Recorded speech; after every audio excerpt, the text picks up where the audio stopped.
The fluorescent lights buzzed overhead, casting a sterile glow on the cracked tiles of Jefferson High's girls' bathroom. Emily Carter stood frozen, her heart pounding like a trapped bird against her ribs. She was cornered, her back pressed against the cold sink, as three girls loomed over her. Their laughter echoed, sharp and cruel, slicing through the air like a blade. "Drink it, loser," sneered Jessica, the ringleader, holding a plastic cup filled with murky toilet water. The stench made Emily's stomach churn, but it was the glint in Jessica's eyes, pure malice, that made her tremble. Emily's voice, barely a whisper, pleaded, "Please, don't." But the crowd of onlookers, phones raised to capture her humiliation, only jeered louder. This was the moment that would break her, or so they thought. Emily was 16, small for her age, with mousy brown hair she hid behind like a curtain. She was the kind of girl who faded into the background, her nose buried in books, her voice rarely rising above a murmur. At Jefferson High, being invisible was her survival strategy.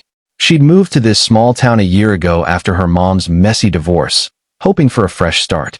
But fresh starts don't come easy when you're the new kid with hand-me-down clothes and no friends. Jessica, with her glossy blonde hair and queen bee status, had zeroed in on Emily from day one. It started with snide comments about her thrift store backpack, then escalated to shoves in the hallway, stolen lunches, and now this. A public spectacle designed to crush her spirit. The bathroom felt like a cage. Emily's eyes darted to the door, but it was blocked by Jessica's cronies, Taylor and Mia. Taylor, with her fake tan and sneering lips, shoved Emily's shoulder. "What's wrong, freak? Too good for our special drink." Mia giggled, filming the scene, her phone angled to catch Emily's every flinch. The cup in Jessica's hand sloshed, droplets splattering onto Emily's worn sneakers. The crowd's chants grew louder. "Drink, drink, drink." Emily's throat tightened, tears stinging her eyes. She wanted to scream, to run, to disappear. But there was nowhere to go. This wasn't the first time Emily had faced cruelty. Back in her old school, she'd been teased for her stutter, which only appeared when she was nervous. Her dad's abandonment had left her mom working double shifts, so Emily learned early to keep her pain private. Complaining only made things worse. She'd tried telling a teacher once, but the bullies were clever. They never left evidence, and their popularity shielded them. Emily had grown used to swallowing her hurt, but this was different. This was a line she couldn't cross without losing a piece of herself forever. As Jessica thrust the cup closer, something inside Emily snapped.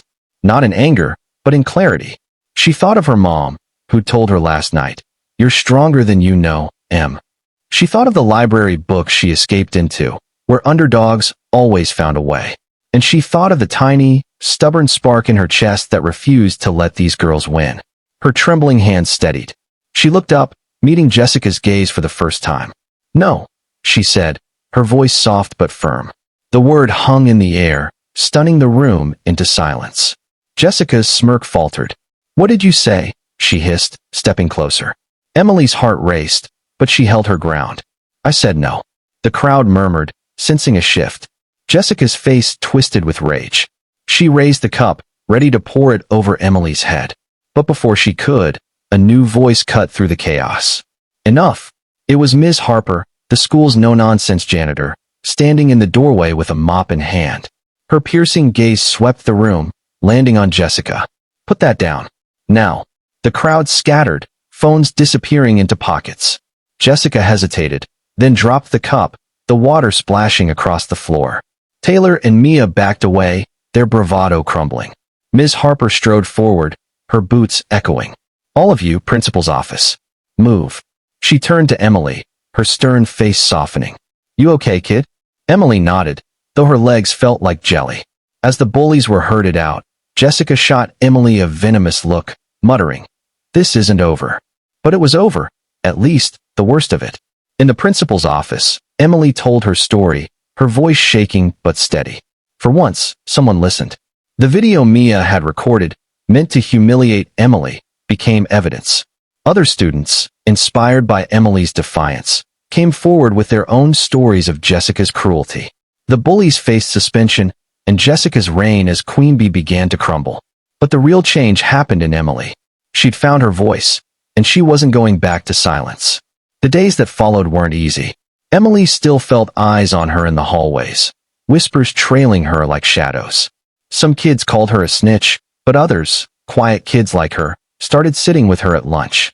One, a shy boy named Lucas, even shared his sketchbook, filled with drawings of superheroes. "You're like one of these," he said, blushing.